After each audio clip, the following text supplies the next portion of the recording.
Hi guys, welcome back to my channel again। तो मैं बहुत ज़्यादा बोर हो रही हूँ, तो घर में मैंने सोचा हम लोग कुछ ना कुछ वीडियोस सीखें। तो मैं सोचा हॉरर वीडियोस सीखेंगे हम लोग।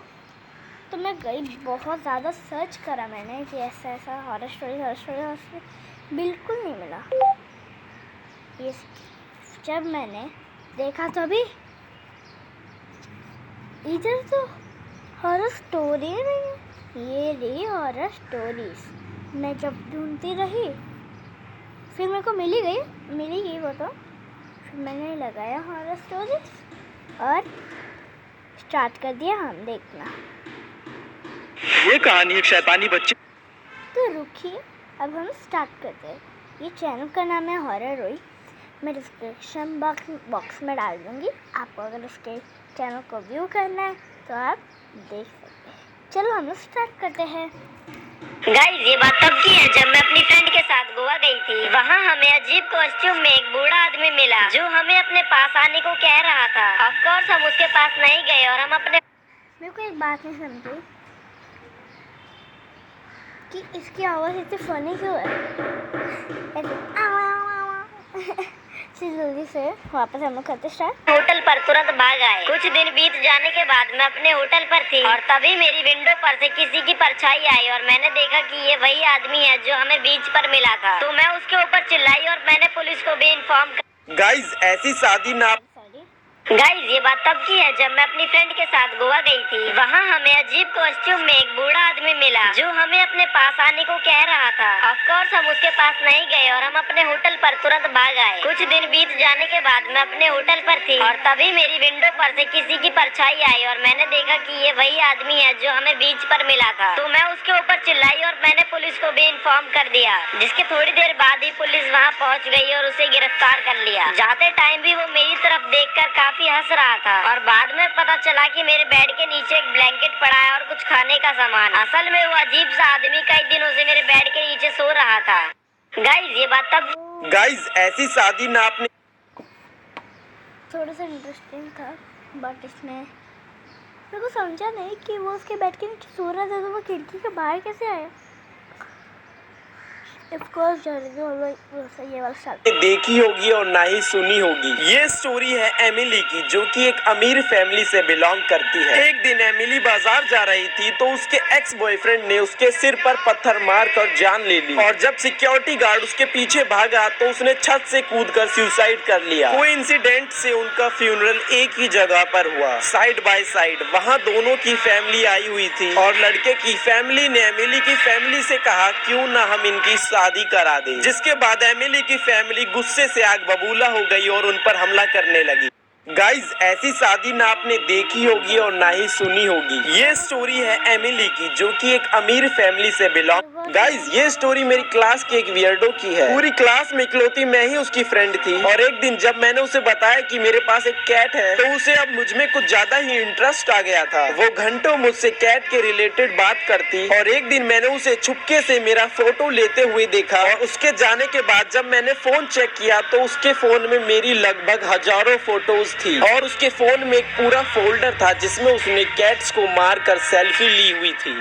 गाइज, ये स्टोरी मेरी क्लास। गाइज, ये स्टोरी मेरे बेस्ट फ्रेंड की है। हम दोनों पुलिस ऑफिसर्स हैं और एक दिन मुझे पता चलता है कि मेरा बेस्ट फ्रेंड एक टेररिस्ट का भी फ्रेंड है। उसने हमारे डिपार्टमेंट की कई प्राइवेट इंफॉर्मेशंस भी उस टेररिस्ट को लीक की है, जिसके बाद उसे कोर्ट 3 साल की सजा सुनाती है। और हाँ, जब मुझसे पूछा गया तो मैंने भी उसके खिलाफ गवाही दे दी। लेकिन 3 साल बाद मेरे दोस्त ने मुझसे किस तरह बदला लिया, अगर यह जानना है तो कमेंट में दिए गए लिंक पर जाकर फुल वीडियो देखें। जाना की तरह मैंने मॉम को हक किया और मैं स्कूल गया। दोस्तों, गाइस, मेरा नाम सैम है। रोजाना की तरह मैंने मॉम को हक किया और मैं स्कूल गया। लेकिन जब स्कूल से लौटा तो मेरी मॉम लापता थी। मेरे डैड ने पुलिस को इन्फॉर्म किया और मेरी पूरी सोसाइटी ने मिलकर उन्हें ढूंढा, लेकिन अफसोस वो नहीं मिली। मॉम को लापता हुए 3 महीने बीत गए थे और पूरे शहर में अफवाह थी कि मेरी मॉम मेरे डैड को छोड़कर भाग गई है। असल में मेरी मॉम के जाने के बाद सबसे ज्यादा इफेक्ट मेरे डैड को पड़ा, इतना कि वो मुझसे भी अब बात नहीं किया करते थे। बट एक दिन मैं स्कूल से लौटा और देखा कि सब कुछ बदल चुका है। डैड आज क्लीन शेव हो गए और वो बहुत खुश लग रहे हैं। बचपन में वो मुझे चिकन फ्राई खिलाते थे और उन्होंने आज भी चिकन फ्राई बनाया है। उन्हें खुश देखकर मुझे भी खुशी हुई और हमने साथ में चिकन खाया। लेकिन ये चिकन थोड़ा सड़ा सड़ा सा लग रहा था, लेकिन खाने में वही पुराना स्वाद था। खाने के बाद मेरे डैड ने जो बात कही उसे सुनकर मेरे होश उड़ गए। बेटा शायद पुलिस उसे अब कभी नहीं ढूंढ पाएगी।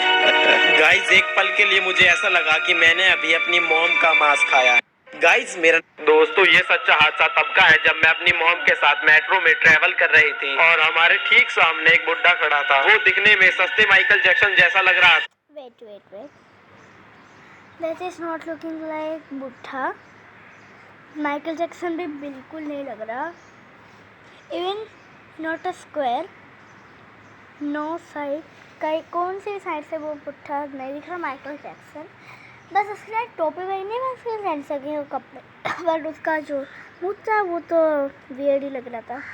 थोड़ी देर बाद उसने मुझसे कहा कि तुम हूबहू मेरी बेटी जैसी दिखती हो। हम उससे बात करना नहीं चाहते थे, लेकिन वो जबरदस्ती बात करने की कोशिश कर रहा था। जिसके बाद उसने अपने बैग में रखी ब्रेड ऑफर करी, लेकिन मैंने उसे मना कर दिया। फिर भी वो बार बार जबरदस्ती करने लगा तो मैंने वो ब्रेड ले ली। परंतु थोड़ी देर बाद वो मुझ पर चिल्लाने लगा कि मैं ब्रेड क्यों नहीं खा रही हूँ। तो मैंने कहा कि मुझे अभी भूख नहीं है, मैं बाद में खा लूंगी। मेरी मोम को सस्ते माइकल जैक्सन का बिहेवियर ठीक नहीं लगा, तो अगले स्टेशन पर हम उतर गए और मैंने वो ब्रेड भी डस्टबिन में फेंक दी, क्योंकि क्या पता उन ब्रेड में जहर मिल।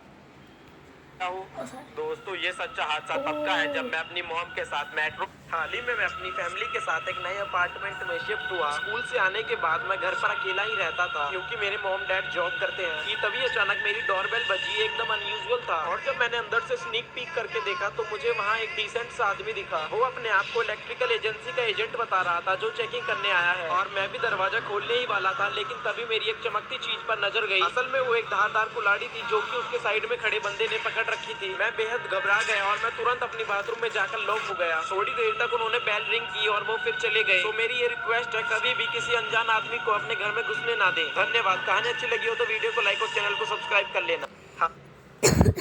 बट सच्ची में दिस इज करेक्ट। अनजान आदमी को सच्ची में नहीं घुसने देगा। इट विल बी चोर, लाइक थीफ और किडनैपर और हाल ही में मैं अपनी फैमिली। दोस्तों एक दफा मेरे भाई ने अपने दोस्त को घर पर बुलाया, जिसके बाद वो दोनों बेसमेंट में जाकर गेम्स खेलने लगे और मैं ऊपर बैठकर यूट्यूब के लिए वीडियो बना रहा था कि तभी विंडो पर पीछे से किसी ने नॉक किया और मैंने देखा कि वहाँ एक आदमी खड़ा है जिसने सुअर का मास्क पहना हुआ है। मुझे लगा कि ये मेरा भाई या उसका दोस्त है, तो मैंने उसे बीच की उंगली दिखाई और जाने को कहा। थोड़ी देर बाद जब मैं बेसमेंट में गया तो मैंने उनसे पूछा कि वहाँ कौन आया था, तो बदले में उन्होंने जवाब दिया कि वो तो तब से प्ले स्टेशन खेल रहे हैं। तो दोस्तों आखिर वो कौन था जिसने मेरी विंडो पर नॉक किया? अगर आप जानते हैं तो कमेंट्स में जरूर बताएं। दोस्तों एक दफा मेरे भाई ने अपने गर्मियों की छुट्टी में मैंने अपने भाई के साथ एक नींबू पानी का ठेला खोला। एक दिन हमारे ठेले पर एक लेडी आई जिसने हमसे पूछा कि क्या तुम दोनों ठेला चलाते हो? जिसके बाद मैंने कहा हाँ, और उसने हमसे एक नींबू पानी का गिलास मांगा। और जैसे ही मैं उसे पानी देने गया तो उसने मेरा हाथ पकड़ लिया और कार चलाने लगा। लेकिन जैसे तैसे मैंने अपना हाथ उनसे छुटाया और मैं किडनैप होने से बच गया। सच में उस दिन के बाद से मैंने कभी वो ठेला नहीं चलाया और मेरी मॉम ने पुलिस को भी इन्फॉर्म कर दिया। गर्मियों की छुट्टी में मैंने अपने दोस्तों ये कहानी काफी डरावनी है, तो कृपया अपना दिल थाम कर बैठे। जब मैं 13 साल की थी तो मेरे पड़ोस में मेरी उम्र का एक लड़का रहता था जिसका नाम सैम था। उसके मॉम डैड आपस में काफी लड़ते झगड़ते थे, जिस कारण से उसके डैड ने डाइवोर्स ले लिया और अब सैम अपनी मॉम के साथ अकेला रहता था। सच में उसकी मॉम बहुत क्रूर थी, वो उसे मारती पीटती रहती। एक दिन उसकी मॉम ने गुंडों को पैसे दिए कि वो सैम को जान से मार दे, जिसके बाद उन्होंने सैम को किडनैप किया और शमशान घाट में ले गए, जिसके बाद उन्होंने उसे मारा और बेहोश कर जिंदा ही दफना दिया। कई दिनों बाद पुलिस ने जांच पड़ताल की, लेकिन सैम का कुछ पता नहीं चला और आज भी उसके कातिल जिंदा घूम रहे हैं। ऐसी कातिल माँ को अल्लाह भी कभी माफ नहीं करेगा। दोस्तों ये कहानी। कल गांव जाने के लिए मैंने फ्लाइट टिकट बुक कर दी है। हाँ मैं गांव जा रहा। दोस्तों ये सच्चा हादसा। चलिए जानते हैं आखिर मेरी दोस्तों। मैं सब इसके लिए दिखा रही because this is not good for मेरे। दोस्तों ये हादसा निधि का है। ये कहानी Ayesha this is story send to me by Nidhi. जब वो कॉलेज गई तो उसे हॉस्टल में एक रूम अलॉट हुआ, जहां उसे उसकी रूममेट शिवानी मिली। अक्सर निधि को रात में डरावने सपने आते थे, जिस वजह से वो काफी डर जाती थी। एक दिन सुबह जब निधि उठी तो उसने देखा कि उसकी रूममेट रो रही है, और जब उसने रोने का कारण पूछा तो शिवानी ने बताया कि रात में उसने लगभग 9 फीट का दानव निधि के ऊपर देखा। जिसके बाद उसने कैमरे की रिकॉर्डिंग भी निधि को दिखाई। रिकॉर्डिंग देखने के बाद निधि के रोंगटे खड़े हो गए, जिसके बाद शिवानी और निधि ने वो हॉस्टल तुरंत चेंज कर दिया। This story send to me by Nidhi. जब वो कॉलेज गई तो उसे हॉस्टल में एक रूम अलॉट हुआ, जहां उसे उसकी this story send to me by Prajakta. एक दफा उसकी मॉम प्रेग्नेंट होती है और उसके पेरेंट्स के बीच में कुछ झगड़ा हो जाता है, जिस वजह से उसकी मॉम कुछ दिनों के लिए चाची के घर पर आ जाती है। और एक दिन रात को जब वो सो रही होती है तो उनके कान में फुसफुसाहट की आवाज आती है, और वो देखती है कि उनके ऊपर एक आंडू बांडू लंबा सा आदमी फुसफुसाहट कर रहा है। जिसके बाद वो ऊपर से लेकर नीचे तक चिल्लाती है और वो लंबा सा आदमी विंडो से कूदकर बाहर आ जाता है। अगले दिन वो चाची को सब बताती है, लेकिन वो यकीन नहीं मानती। लेकिन कुछ दिनों बाद चाची के ऊपर भी वो लंबा सा आदमी आ जाता है, और वो भी चीखते चिल्लाते हुए वहाँ से भागती है। जिसके बाद प्राजक्ता की मॉम और वो चाची उस घर को बेच देती है। अगर आपके पास भी कोई मजेदार कहानी है तो मुझे कमेंट्स में जरूर बताएं। This story send to me by Prajakta. एक दफा उसकी मॉम प्रेग्नेंट होती है, और एक दफा स्कूल से आने के बाद अगर आप डरपोक है तो वीडियो यहीं स्किप कर दे। ये हादसा तब का है जब मैं 7 साल की थी। उस दिन रात को कुछ अजीब सा लग रहा था तो मैंने अपनी बहन की तरफ देखा और उसके ऊपर 2 आत्माओं को देखा। वो सिर कटी आत्मा हम दोनों को घूर रही थी। उनकी आंखें भी नीली थी, जिसे देखकर मैं चिल्लाते हुए अपने मॉम डैड के रूम में भागी। लेकिन अब वो चीज वहाँ से गायब हो चुकी थी। उस बात को बीते हुए लगभग 3 साल हो गए और मैं अब लगभग 10 साल की हो गई थी। उस दिन भी रात को लगभग 4 बजे मेरी बेवजह आँख खुल गई और मैंने दरवाजे पर देखा कि मेरी मॉम मेरी बहन को घूर रही है। ये बिल्कुल उन्हीं आत्माओं की तरह थी जो मैंने 3 साल पहले देखी थी। जिसके बाद मैं काफी डर गई और कंबल के नीचे छुपकर प्रार्थना करने लगी कि वो चीज वहाँ से गायब हो जाए, और लिटरली वो चीज भी वहाँ से गायब हो गई। बाद में मुझे पता चला कि असल में वो आत्माएं मेरे दादा दादी की थी। अगर आप डरपोक है तो वीडियो यहीं स्किप कर दे। दोस्तों, एक दिन मुझे हाउस सिटिंग जॉब का ऑफर आया। मुझे नया प्ले स्टेशन भी खरीदना था तो मैंने उस ऑफर को एक्सेप्ट कर लिया। जिसके बाद मेरा दोस्त मुझे उस घर पर ले गया जहां मुझे हाउस सिटिंग करनी थी, और उसने मुझे घर के सभी कैमरेज के बारे में भी बताया। और रात को मैं वहां अपना पीसी भी ले गया था तो मैं गेम खेलने लगा। कैमरों की तरफ मैं ध्यान ही नहीं दे रहा था। फिर मुझे भूख लगी तो मैं फ्रिज से कुछ स्नैक्स लेने के लिए जा रहा था, तभी मेरी नजर कैमरे पर गई और मैंने देखा कि घर में एक आदमी घुस आया है। वो बेसमेंट की विंडो से अंदर आ गया है। उसके हाथ में एक चाकू भी था तो मैं काफी डर गया। मैंने अपना गेट लॉक किया और तुरंत पुलिस को इन्फॉर्म कर दिया। जिसके बाद मैं उसकी मूवमेंट कैमरे में देख रहा था। वो सभी दरवाजे चेक 100 पता है पुलिस का नंबर कर रहा था खोलकर, और जब वो मेरे रूम में आया तो उसने देखा कि मेरा दरवाजा लॉक है तो वो उसे तोड़ने की कोशिश करने लगा। वो तो भगवान का शुक्र है कि पीछे से पुलिस के सायरन की आवाज आ गई और उसे सुनकर वो वहाँ से भाग गया, और मेन गेट पर ही पुलिस ने उसे रंगे हाथ पकड़ लिया। सच गाइस, आज के लिए इतना ही बस हो गया। सो बाय बाय गाइस, और like share and subscribe to my channel. मैं आपको मिलती हूँ नेक्स्ट वीडियो में, तब तक के लिए बाय, और thanks for watching. Like and subscribe. Bye bye.